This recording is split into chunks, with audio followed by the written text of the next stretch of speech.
అషరఫ్ అన్న దగ్గర ఈ రోజు ఎట్ట తిరిగి 10 రియాలు ఖర్చు పెట్టించాలనుకుని పెట్టించేసినాము. అక్కడ కనిపిస్తుంది కదా ఆ బుఫేలో పోయి ఇస్మాయిల్ అన్న పేరు చెప్పి చిప్సులు తెమ్మన్నాడు అషరఫ్ అన్న. నేను అషరఫ్ అన్న పేరు చెప్పి చిప్సులు తీసుకుని వెళ్తున్నా. ఏం జరుగుతుందో చూసామునండి.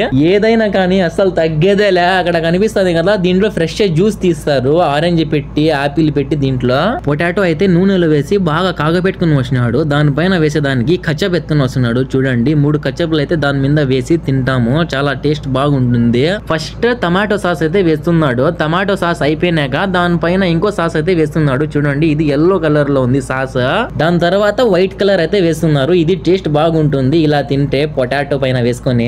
మేము చెప్పిన ఆర్డర్ అయితే రెడీ అయిపోయింది. 10 రియాల్ అన్నమాట. ఈ పొటాటో దానిపైన సాస్ వేసి ఇస్తారు. టేస్ట్ బాగుంటుంది. అక్కడ కూర్చున్నారు అషరఫ్ అన్న, ఇస్మాయిల్ అన్న అందరూ. చూద్దాం ఏం జరుగుతుందో. అడిగినాడు అషరఫ్ అన్న ఎవరి పేరు చెప్పినామని. ఫస్ట్ తినునా మళ్ళా మాట్లాడదాం అని చెప్పిన. అషరఫ్ అన్న అయితే గమ్మున తింటున్నాడు. నీ పేరు మీద తెచ్చినానంటే అవునా అంటున్నాడు.